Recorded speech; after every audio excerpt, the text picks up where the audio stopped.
Roses are objects of devotion at the shrines of the saints.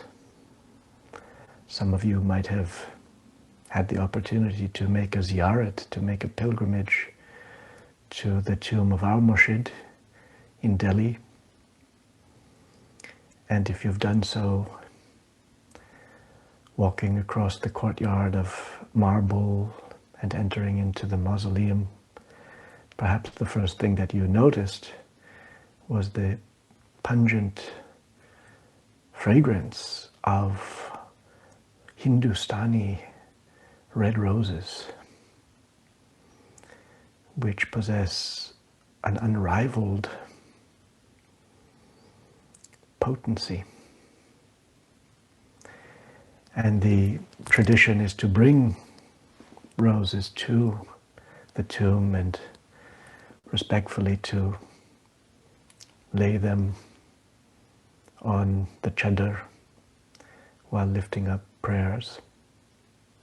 And so pilgrim after pilgrim carries basketful after basketful of roses until they overflow, and the whole atmosphere is soaked in gul atar, in the fragrance of the rose, and one's devotion, one's ecstasy, one's aspiration seems to find expression in that fragrance.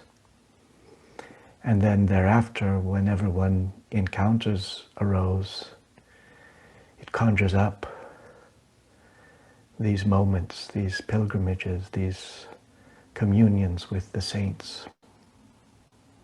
All of these devotional acts flow together in a communion of remembrance and prayer, signified by an unforgettable aroma. Roses are also important in Tibbi Nabawi, which is to say the prophetic tradition of medicine.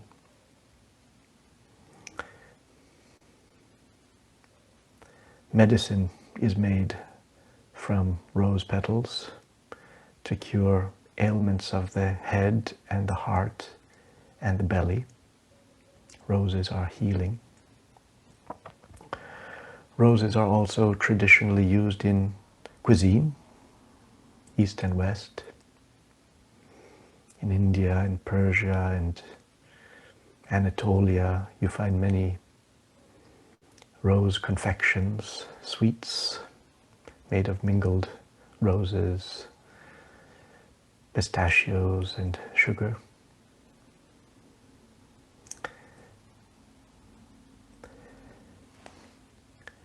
This book by Eleanor Sinclair Road, Rose Recipes from Olden Times, describes how roses have been used in Europe to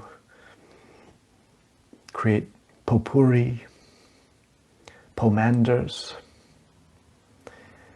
scented waters, syrups, jellies, and other fragrant concoctions since at least the Tudor period, and no doubt since much earlier. Rose gardens are a common fascination shared by people of the East and of the West, and garden lore passes back and forth. Some of the great works of Sufism have the word rose garden in their title, including the Gulistan of Sadi and the Gulshani Raz of Mahmud Shabastari.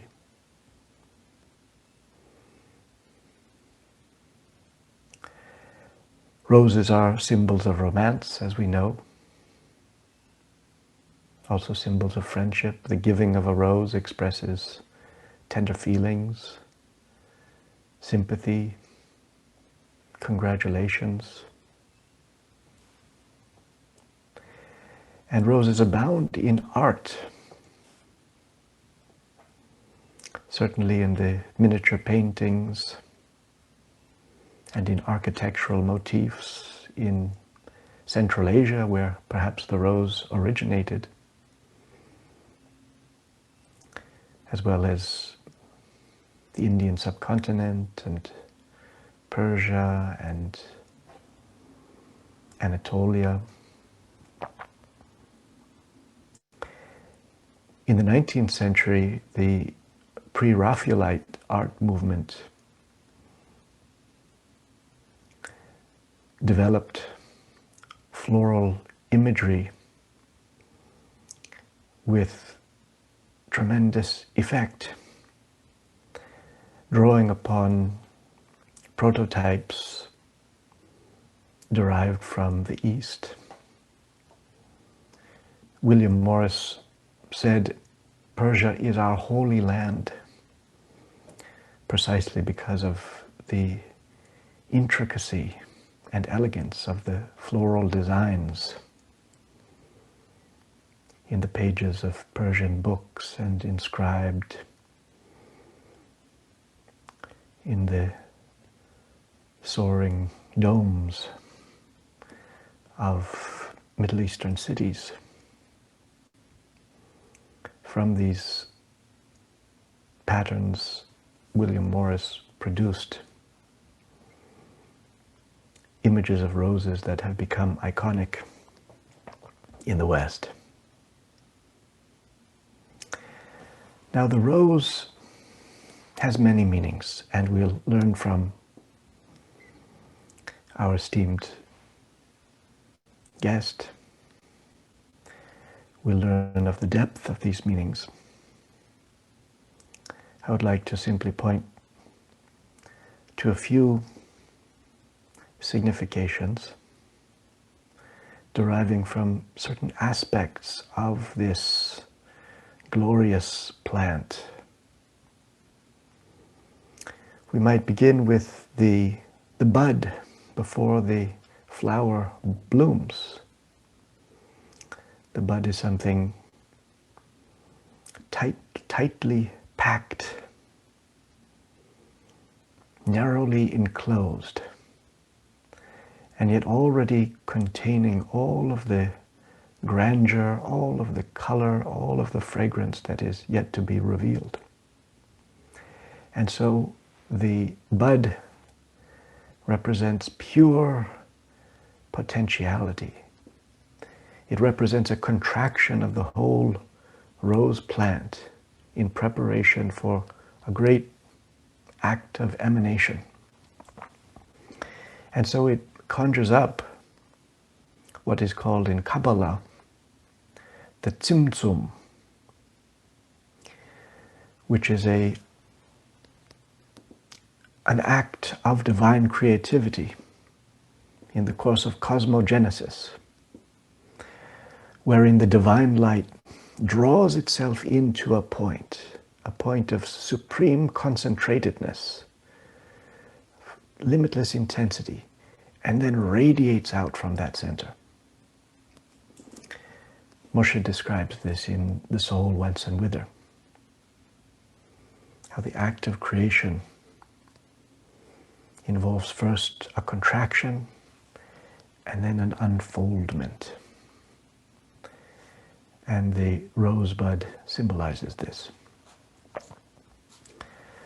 Then the flower opens, petal by petal, slowly unfurling its beauty, and a universe is made. In the Vadan of our Murshid, that collection of Murshid's verses known as Vadan, or the Symphony, he writes, "My heart, gather thyself together as the rose holds its petals." There is a comparison here between the heart and the rose with its many petals unfolding, which reminds us of how in yoga the chakras are conceived as lotus flowers. Similarly, in Sufism, the lataif, the subtle centers of the human body, of which the heart is one, are conceived as flowers, as roses, roses of various colors. And there is a word in Arabic, also in Persian and Urdu, which conveys the manner in which a subtle center of the body of light, such as the heart, unfolds itself. And that word is tanveer. It's a marvelous word because it has a double meaning, both meanings reflecting each other. The two meanings being radiating and blossoming. This is how a flower opens, this is how light shines. It's an effusion of radiance. That is how the opening of the rose is described. And the rose presents us with a face of beauty. In fact, our gentle host is named precisely for this phenomenon, Gulruk, the one of blossoming countenance whose face reveals the rose that reveals the face of the friend. Moshe says in the Vadan, in the blooming rose I see the charm of thy lovely countenance. And in each of the lataif, in each of the subtle centers, the face of the friend transpires through the opening of the radiance and perfume that is encoded within us, inscribed within our anatomy. But then you come to another aspect of the rose, one that perhaps will give you pause. All isn't sweetness and light, because every rose has its thorn. But this too has its purpose. And Murshid says in the Gayan, the gardener uses roses in the flower bed and thorns in making the hedge. So both have their usefulness, the rose and the thorn, just as there must be Jalal and Jamal. Jamal is beauty, Jalal is majesty, manifesting sometimes as wrath.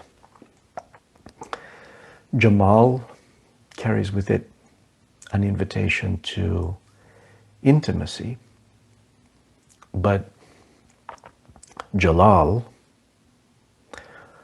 propounds the doctrine of awe. It tells you to keep your distance. Wait until you are called. And on the path of love, both aspects are present. There is union and there is separation. There's gentleness, but also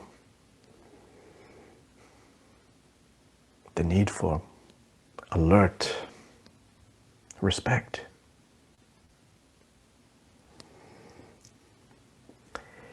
Now, who is it that walks among the thorns? It's the nightingale, the lover of the rose, who endlessly sings a song of love to the rose. Goethe translates an old Greek song thus: she has not learned anything new, so she sings old beloved songs. Speaking of the nightingale sings old beloved songs, because the nightingale's song is love, which is the oldest of song. This whole manifestation is that ancient song. It is of that ancient song, the song of Ashq. Now there's a wonderful story that tells of the nightingale and the rose. The nightingale and the rose, as you know, are the stock characters of the ghazal poems that populate the divans of Persia and Anatolia and India. But there's a Western telling that powerfully conveys the sincerity and self-sacrifice of the nightingale, and that is the story of The Rose and the Nightingale by Oscar Wilde, which tells of a nightingale who, for the sake of obtaining a red rose for one who needed one, a lover, and finding that there was no red rose but only a white rose, had to turn that white rose red. And there was only one way to do it: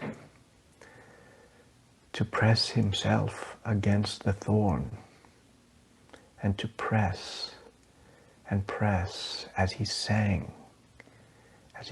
the song of love, until the thorn penetrated into the very depths of his heart, and his life blood flowed out into the rose and tinctured it red. This was the counsel of the rose tree to the nightingale, requiring of him a sacrifice. If you want a red rose, said the tree, you must build it out of music by moonlight and stain it with your own heart's blood. You must sing to me with your breast against a thorn. All night long you must sing to me, and the thorn must pierce your heart, and your life blood must flow into my veins and become mine.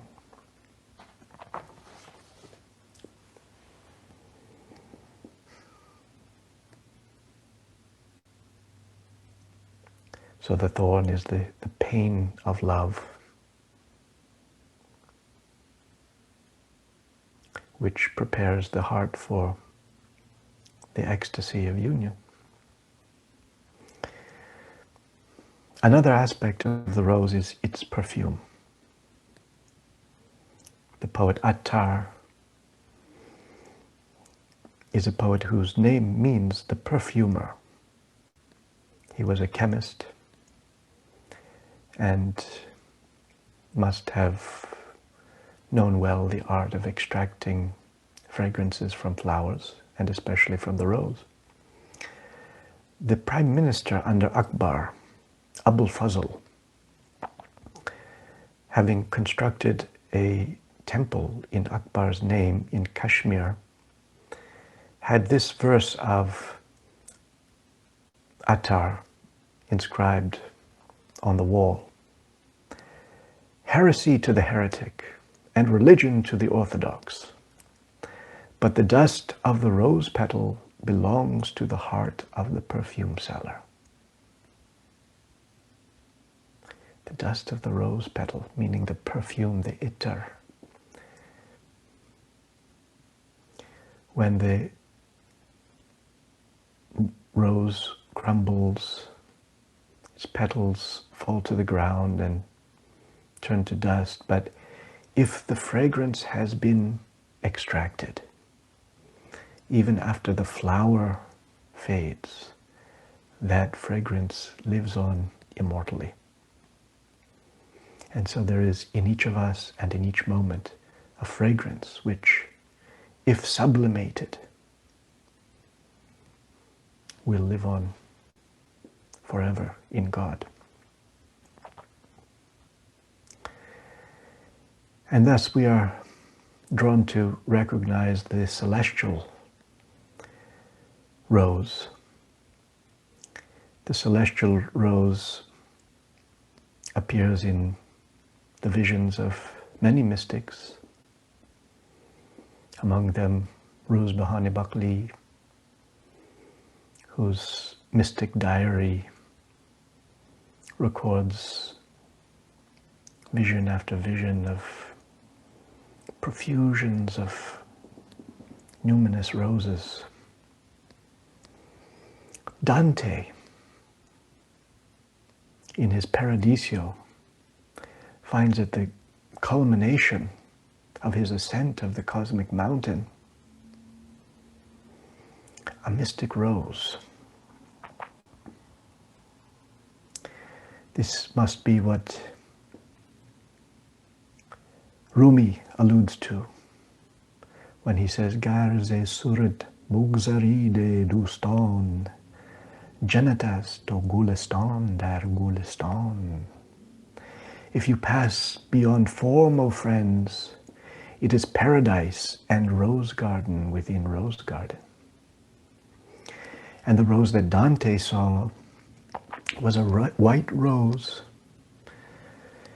in which were gathered all of the holy beings, all of the prophets, saints, magi, all of the holy ones, and most notably Mary, the Virgin Mary, Maryam alayhi salam,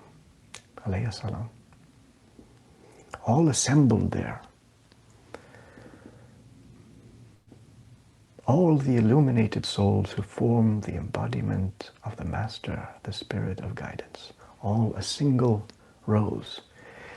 And that rose looked up toward the sun, and the sun shone down on the rose. The sun was the light of the Godhead, and the rose was humanity in its fullness, in its perfection, thriving in the light of the sun and offering up a perfume that drifted up into the sky toward the sun. And between the rose and the sun flew a swarm of bees, the angels. This is Dante's great vision.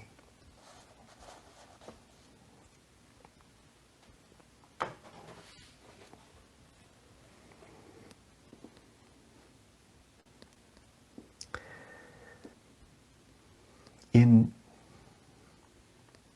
the art of Sufism,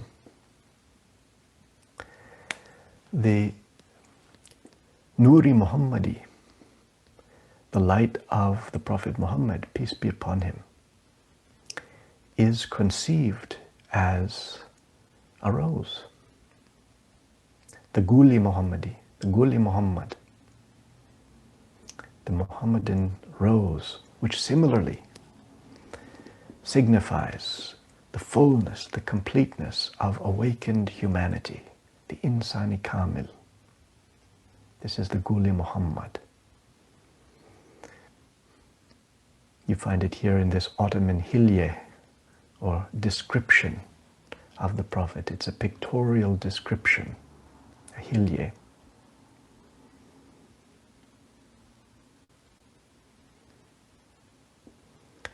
And you see here, the rose is pink. In this tradition of art, the color white represents the divine light, as yet unmanifest, the original colorless light. Whereas red represents incarnation, the human condition, the manifestation of the otherwise hidden being. The Latifa Ruhia on the right side of the chest is white. The Latifa Qalbiya on the left side is red. Why is the Guli Muhammad pink?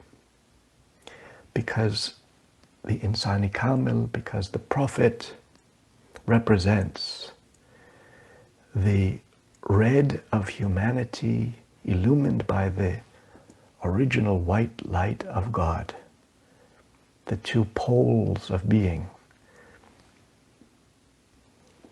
reconciled in the pink in which heaven reflects the earth and the earth reflects heaven. This is the prophetic model, signified by a pink rose. And Murshid tells us that an inner act of calling down blessings can be performed contemplatively by envisioning, by visualizing pink rose petals falling from the sky. If one wishes to bless anyone, or even to experience God's own blessing on yourself, you can close your eyes, visualize pink rose petals falling down from the sky.